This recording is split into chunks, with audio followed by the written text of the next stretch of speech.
We got the first half of the Final Four booked for the women's basketball March Madness, and it is as expected. UConn and UCLA advancing. UConn knocks off Notre Dame 70-52, and UCLA beats Duke 70-58. Let's talk about these two games as they were both.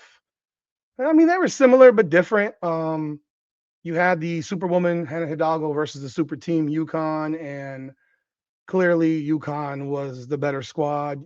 Hidalgo did her damnedest to carry this team the best she could. She finishes with 22 points, 11 rebounds. Remember, she's 5'6", 3 assists and 3 steals. And the rest of her team does nothing. No one else scores over 8 points. Um, Her second best player supposedly is Ayanna Moore, and another dreadful performance, 0 for 6 from three. This team was 4 of 12 from three. Could not sustain any type of run or momentum. Only a 7-point game at halftime. The game was large. It was one of those competitive, non-competitive games, as I call it, where you're talking about a game that you know who's going to win, but the other team's sticking around, but you never really think that they're going to have a chance. And this is the one thing about Hannah Hidalgo's game. If there's one criticism of her game, she's not a good enough perimeter shooter. That is the area of her game where she has got to get better, because everything else she does exceptionally well. She's got to become a better perimeter shooter if she wants to have a long WNBA career at a high level. She's 5'6", so that ability to shoot will be critical for her. But let's talk about this game. Welcome back, everyone, to another edition of Her Game, Her Way Women's Basketball, powered by Come On Now, the podcast. I'm your host, Rudy Rodriguez Showmont. Like the video, subscribe, leave your comments. Let me know your thoughts, man. Like I said, UConn wins 70-52. It wasn't really until the fourth quarter where they put the game away. Sarah Strong had 21 points to lead UConn. Blanca Quinones had 20 points off the bench. She was absolutely massive for UConn off the bench. She came up big, had 14 in the first half. Early on, Notre Dame's strategy was to play off of Sarah Williams, who started the game but then got benched, played only 9 minutes the entire game. Sarah Williams, for whatever reason, I thought the game plan for UConn was horrible.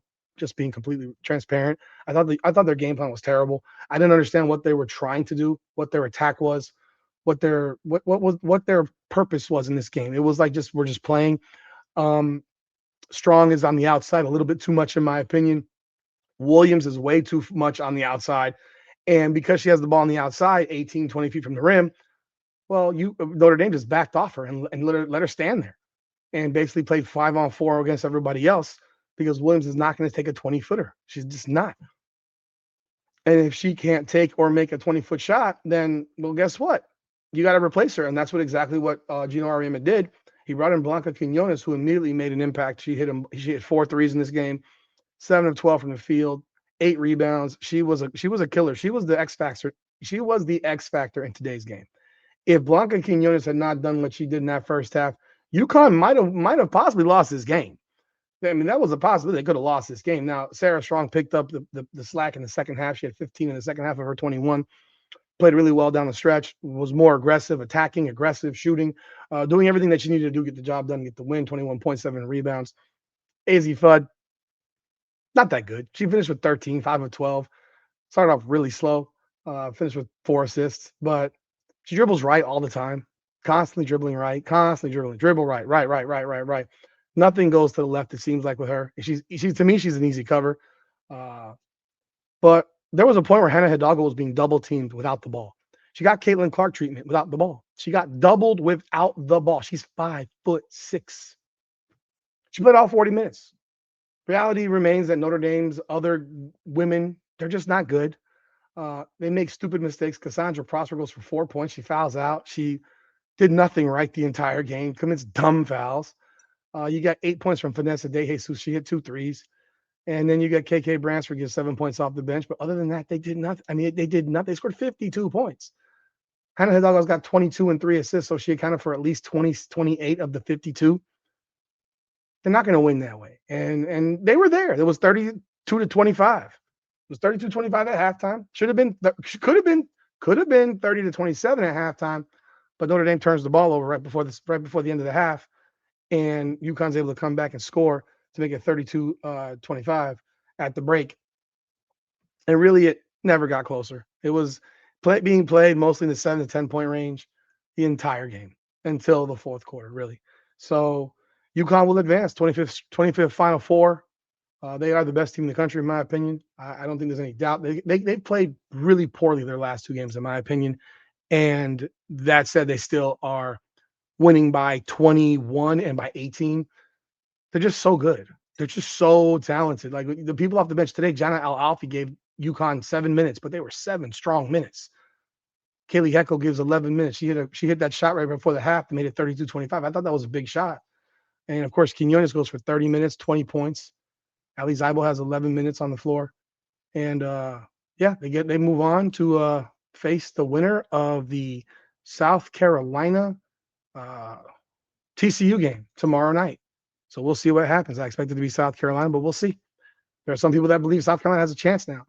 Not me, but I think UConn will elevate their game. That's just my opinion. But let's move on to the next game. UCLA against the one and only Duke. So Duke came in and rolling, man. They've been on a revenge tour. They knocked off Baylor in their second round game.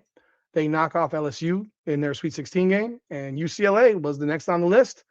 Those are the three of the teams that had beaten Duke earlier this season, and they were trying to make it a three in a row and get to the Final Four. And for a half, they were looking hella good. They're up 39-31 at halftime.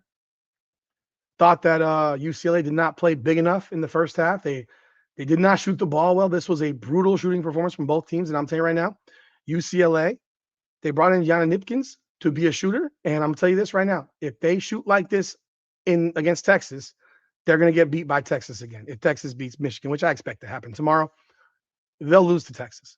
They were 2 of 14 from three. Nipkins, who was brought in, had 7 points. Useless, in my opinion. Jaquez, 9 points. Didn't do much. Ledger Walker, 5 points. Didn't do much. Kiki Rice was awful. If it wasn't for Angela Dugalich off the bench, you would have had a much, much closer game, maybe a loss. Duke was powerful in the first half. They were aggressive. Taina Mayer, 21 points, played exceptional in the first half. Second half, kind of faded. The entire Duke team faded in the second half. They only got 2 points off their bench. Toby Fournier, 10 points, not enough. Delaney Thomas, 12 points, it's not enough. Ashlyn Jackson, complete disappearing act. 0 points, 0 for 8, 0 for 5 from 3. This is the hero from last game. She goes 0 for 8 today. Just an abomination of a performance. And they're up 39-31. And they were crashing. They were doubling hard, tripling hard. They were not letting UCLA get anything down low. But, I think UCLA also did a better job in the second half of getting the ball deeper into the paint with Lauren Betts. And Lauren Betts dominated the second half. She finished with 23 points, 10 rebounds, 5 blocks, completely controlled the game, completely controlled the paint. But yeah, UCLA took over the second half, outscoring them 39-19 second half. It was dominant in the second half. And, Duke made a run, but they did their best. They couldn't withstand the size, man. That size is crazy, man. You don't even know what you're dealing with until you're dealing with it. Like Dugalich was 7 of 13, 0 for 4 from 3, but she was 7 of 9 from 2. And UCLA again shot 2 for 14, while Duke was 1 of 13 from 3. Rebounding wise, Duke got crushed on the boards, 38-26. Offensive boards were similar, but and look, UCLA could turn it over 18 times, so they were giving Duke opportunities to stay in the game, to take the game. And this was a very sloppy game, but it's a fight, and it turns into like a backyard brawl. So UCLA finds we get the job done. They go to their second, again, this is their back-to-back Final Four appearance. So last year they lost to UConn, and big time win in adverse situation because they had to fight for this one. This one was not easy. UCLA has now won, I think, 30 straight or 29 straight games. They will play the winner of Texas and Michigan. They played Texas earlier this year. That is their only loss in the season, was a loss to Texas. So they will be trying to get that back if Texas still was on that advance. They lost 76-65. Obviously the worst game that this team has played all season. Lauren Betts only had 8 points. They got they got performances out of their guards. They got performances out of Nipkins, but Lauren Betts did nothing. And they had no bench. They played one off the bench. And you got 26 out of Rory Harmon from Texas. I don't think Rory Harmon will ever score 26 points again. But it's gonna be a fight. This will be a fight if Texas advances. I expect them to beat Michigan. That said, like I said beginning before this all started, I expected it all be 1 seeds. They're just better than everybody else, and they'll get to fight it out with each other. And that's all you can ask for. That's one thing about the women's game is who the top dogs are. Let them fight it out. Let them fight it out, and we'll see what happens. But that's all for this one, man. You got UConn, you got UCLA, and I salute Hannah Hidalgo for a great run to the Elite Eight with that sack of bones of a team. I mean, God bless her. She may not like me saying that about her teammates, but God, dog, she's a one-woman show. And her effort, her passion, her desire, it's among the best I've ever seen. It's among the best I've ever seen. I didn't mention this in my last video, I don't think, but she is only the second player to go 30, 10, and 10, triple-double. The first one was Caitlin Clark, so she's in conversations with Caitlin Clark right now. Can't wait to see what she does next year. I don't know. I'm sure she'll stay at Notre Dame, although I think she should consider transferring. It's just my opinion, because you're trusting a lot of freshmen to come in here and be helpful for her. I think Notre Dame needs to make a look into the portal and grab some more experienced players to pair with who can play. Not bums who can't play, but people who can play. So that's all I got. Y'all let me know y'all thoughts in the comments. Hit that like button, subscribe. This is Her Game, Her Way Women's Basketball, powered by Come On Now, the podcast. And of course, hype the video. Appreciate y'all.